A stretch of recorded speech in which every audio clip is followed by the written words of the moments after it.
Blue Owl Capital is a leading alternative asset manager. We kind of through Q3 of 21 have 132 billion in assets under management.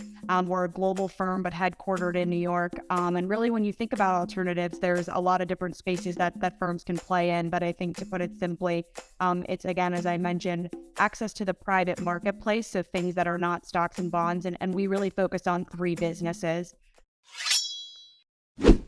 Welcome to Business Ninjas, brought to you by WriteForMe, where you'll hear from business leaders who are out there growing their business and slaying it every day. Learn from the masters. Let's get started.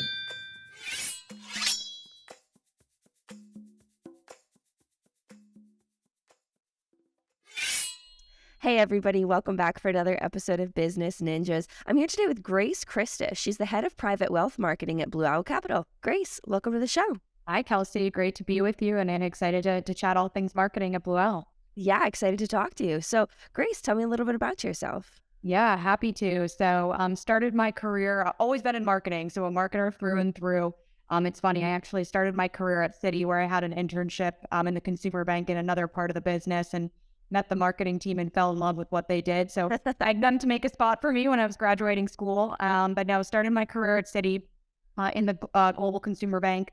In the marketing division, focused on our credit card and retail banking division, and started off in a role where I was able to help with some fundamental marketing channels like email marketing and social media, which was just a really great way for me to, one, I think, learn the business because that touches so many different areas, but two, really understand direct communications with customers or clients, and eventually evolved my role and wore a handful of different hats as I continued to grow and grow up there. From managing some of our larger sponsorships and entities in the U.S.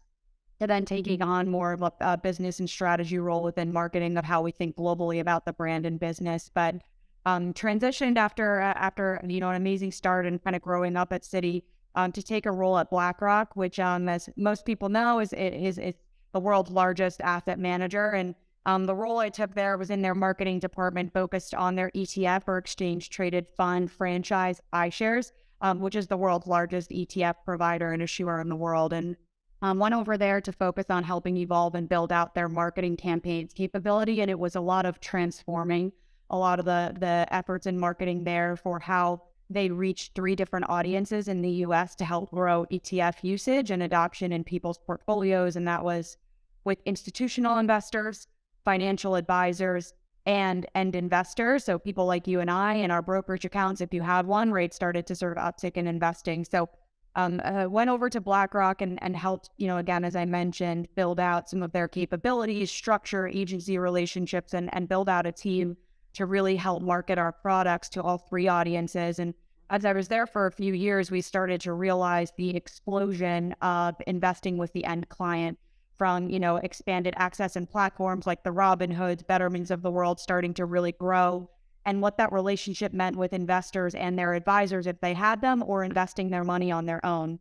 And so we sort of built out a broader business strategy to help grow in this space. And when you go from hundreds of thousands to the millions, right, which is what we were looking to do, to go more to the end client, marketing plays a huge role in that. So I built out a partnerships marketing team while at BlackRock to sort of focus on the iShares business and how we can really help grow our brand and grow ETFs with a group of investors, right, who are either brand new to investing or quite experienced and starting to get more involved with access to more information. So a really cool experience, and a really, I think, an eye-opening one for me to show how marketing can be so directly tied to the outcome of the business, which was like an itch I really like to scratch, right? So how am I putting myself in positions where we're integral to the business in lockstep with other efforts, not something that sometimes sits on the side, right? And marketing's working on X, Y, Z, and maybe sometimes we don't know exactly what they do. So moved on from there to taking this role at Blue Owl, which I'm about 6.5 months in, so still new, but here to head up our private wealth marketing division, which is really focused on financial advisors and that end client, in helping grow alternative investing.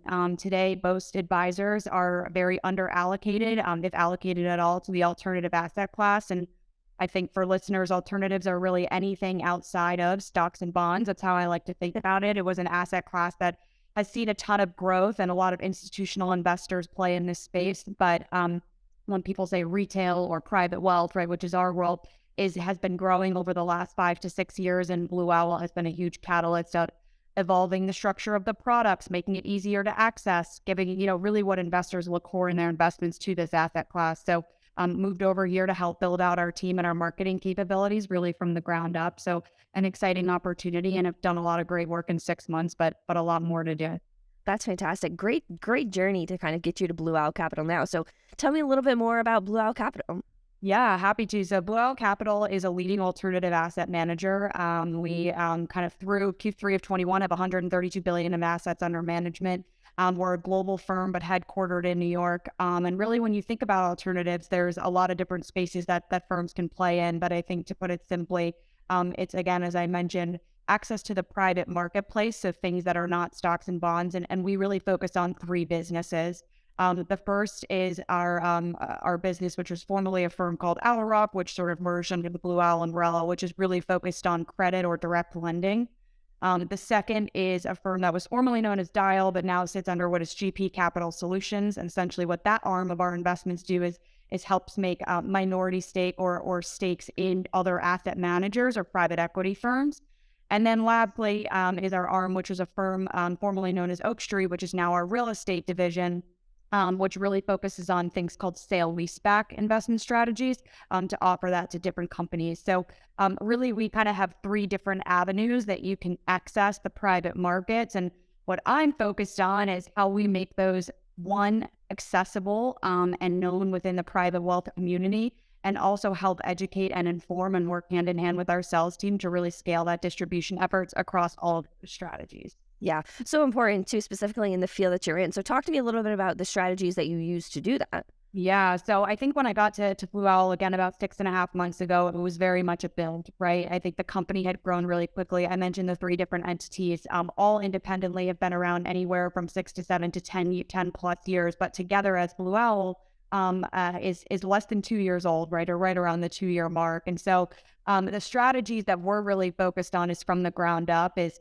first and foremost, understanding the audience that we're looking to serve, which is those financial advisors as well as their end clients.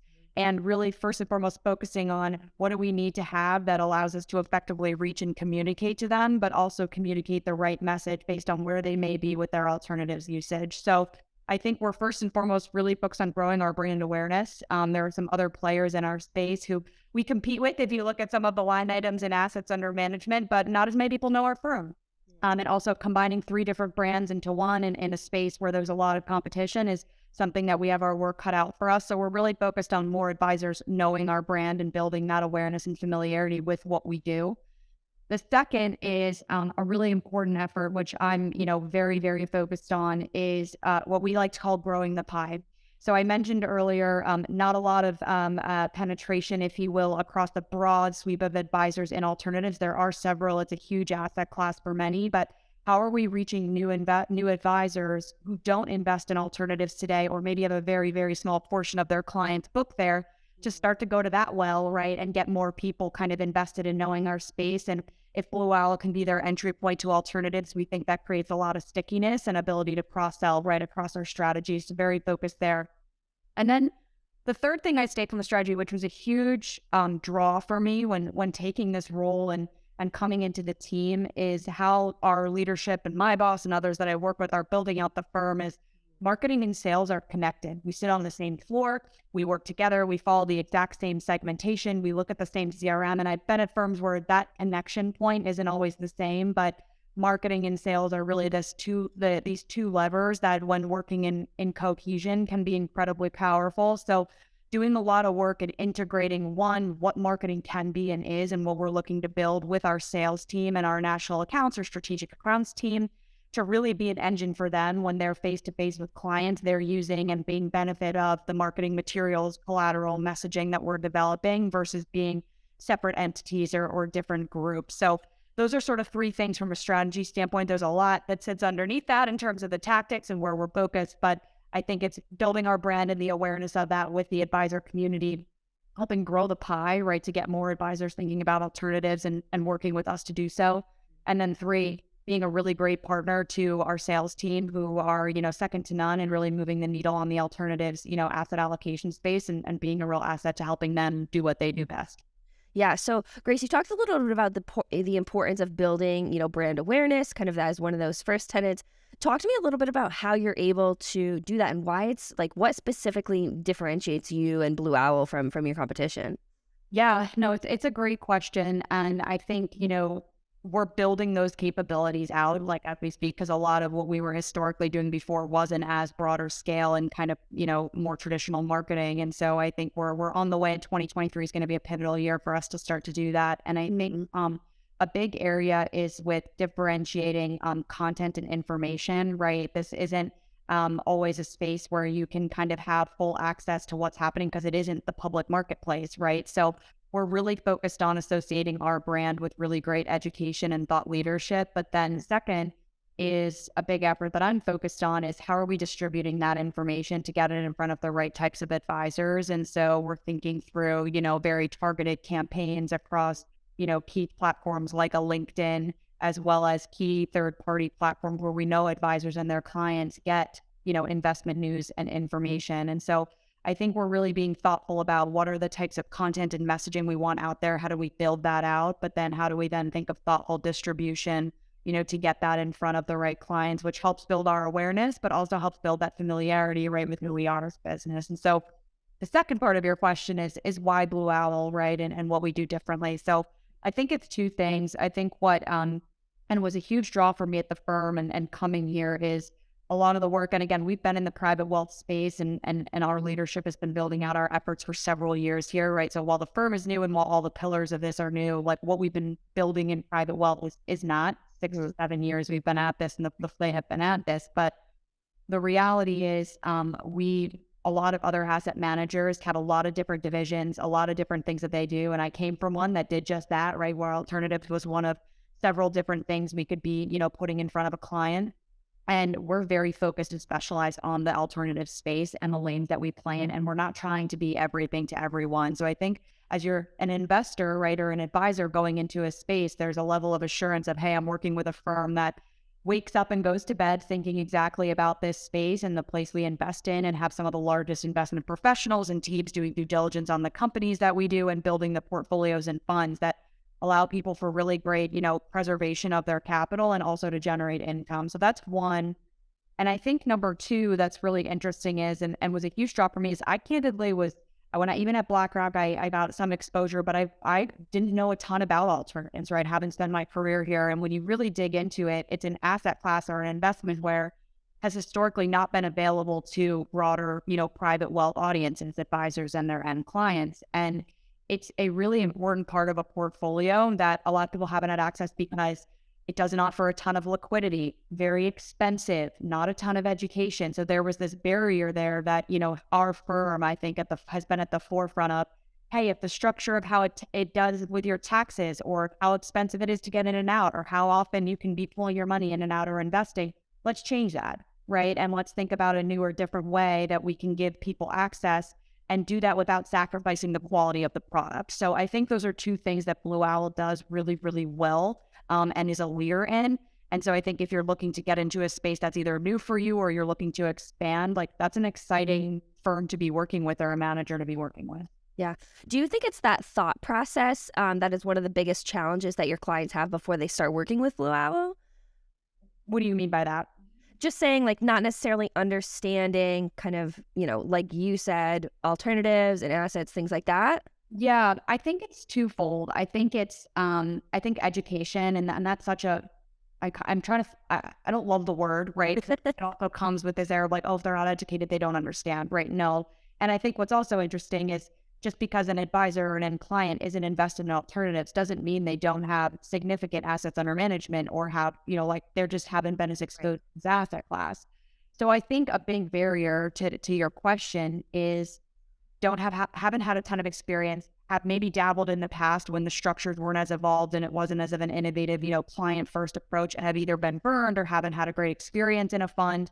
Those are all things that we're working against. And so that's why it's my point on, hey, how do you think about really great content, investment insights and ideas that are tangible that an advisor can speak to a client about to really sort of get them to understand the space is where we're focused. So yeah, I'd say that's a huge thing that everyone in the industry with alternatives is focused on, and finding their own and different ways to do it. And I think the other thing too is there's been a lot of growth in the space of managers putting products on the platforms where advisors can offer them to their clients. So it's also, a little bit saturated now and going to continue to be so. So how do you differentiate? And if an advisor is looking at an option of, X number of funds on their platform, Yeah. how are you getting your brand and business in front of them in different ways to sort of have those effective conversations?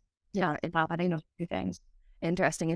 To the point of your clients, have you seen trends in kind of who your ideal client profile is, or the people who are working with Blue Owl Capital? Yeah, I think it's broader than Blue Owl. And so I think when you think about private wealth, right, there's like a handful of different ways you can think about it, but it's really the financial advisor community. And that's in three different areas. Those are the wirehouses, right, RIAs, and independent broker dealers. So three different types of advisors and firms. And so I think we've seen a ton of growth and evolution in the advisors across those, especially in wirehouses and in RIA, who are continuing to want to explore the alternative space, especially as we're looking at a market, right, where the 60-40 traditional portfolio, I think we use a stat, and we just released a handful of market outlooks where we speak to this, but, it's where, it has had the worst performance in 100 years, right? So if you're an advisor, you're an investor, you're like, okay, I have, and we specifically think the 40% of that fixed income bucket is an interesting place to look at, how you could think about putting a portion of that into alternatives.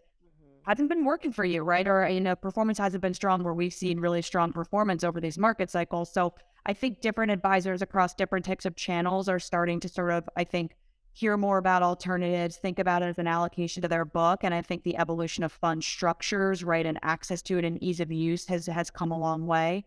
But then I think the next piece, which we're very, very focused on and continuing to build out, is the end client, right? So an advisor with this space, is having those conversations of putting their money into these type of funds. So how are we evolving the end client? And we think of high net worth or ultra high net worth investors, and they have more access to information than ever before, as we all know, with every part of our life. And so I think that makes them more engaged and involved in the conversation. So our job is, how do we make it as easy as possible for that client and the advisor to understand Blue Owl, to understand alternatives, and feel, confident that they are getting put into an investment that's going to deliver on income generation or capital preservation, right, in their portfolio. Yeah.